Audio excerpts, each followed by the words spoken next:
Senator Rand Paul is going to be our guest. We're getting him all wired up here. Senator, how are you? Hey. Good to see you again.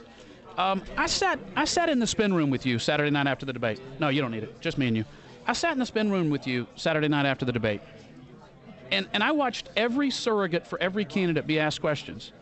And I'm not just kissing up to you. The questions that were asked were on the line of, is your dad a cannibal? Is he from a different... I mean, at what point do you say, we can't get through this media because they won't stop asking you stupid questions? It's sort of like this. Oh, yeah, your dad likes history. Would he have sided with the Spartans or the Athenians? And I'm like, well, maybe we could talk about current events. Aren't there a few things related to the presidential election? You're right. You answered Senator Rand Paul the question on Iran and his position on Iran in a way that the media never gets out, and I bet nobody reported that. Right. That's one of the issues that I hear from people who say, I like Ron Paul, but not on that issue. I'd never heard that answer the way you did. Would you? Well, Ron Paul doesn't want Iran to have nuclear weapons. He thinks it would be a bad idea, that it could destabilize the Middle East. Once you get to that point, and I think most of us agree on that point, then we have to decide, how do we contain Iran? Do we contain them, or do we have a preemptive war with them? And some people think there's only one solution, that we have to have a preemptive war. Well, we've just finished 10 long years of war in Iraq and Afghanistan. Our young people are, frankly, our soldiers are somewhat weary of war. And the interesting thing is, people say, oh, well, Ron Paul's outside the mainstream on this.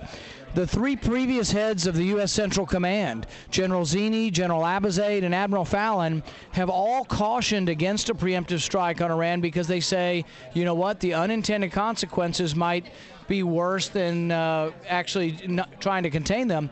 And then people say, well, Israel wants us to bomb them. Israel wants. The head of the Mossad, Israel's military agency, said this week that we need to be careful about always defining the Iranian threat as an existential threat, because it traps us into only one response, that there has to be cataclysmic war. So what I try to point out to people is that foreign policy is not either or. It's not always that we have to do one thing.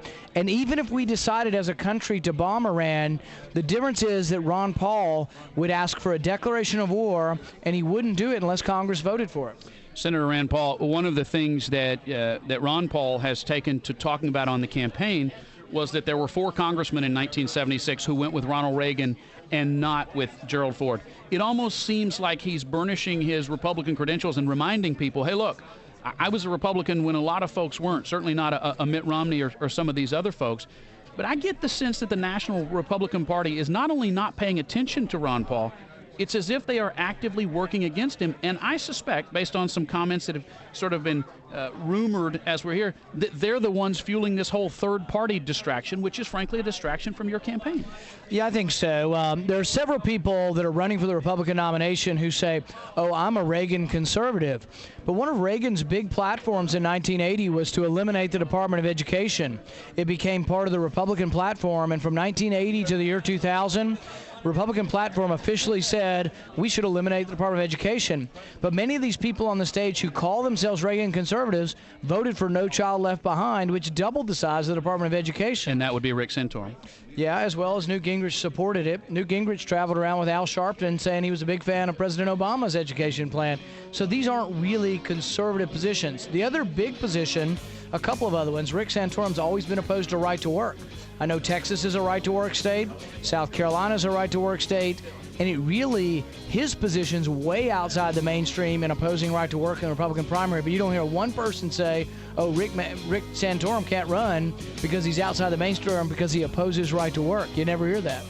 No, and it's interesting because Ron Paul's in second place right now, growing by the day. He's now past the 20% mark, and he's the only candidate who does. He's double where Santorum and Gingrich are, and yet the media doesn't seem to give him any attention. We've got to go to a break, and I think we're going to lose you.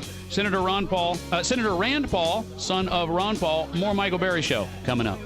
Thank you. Man, that's crazy. He's got Houston listening. The Michael Berry Show.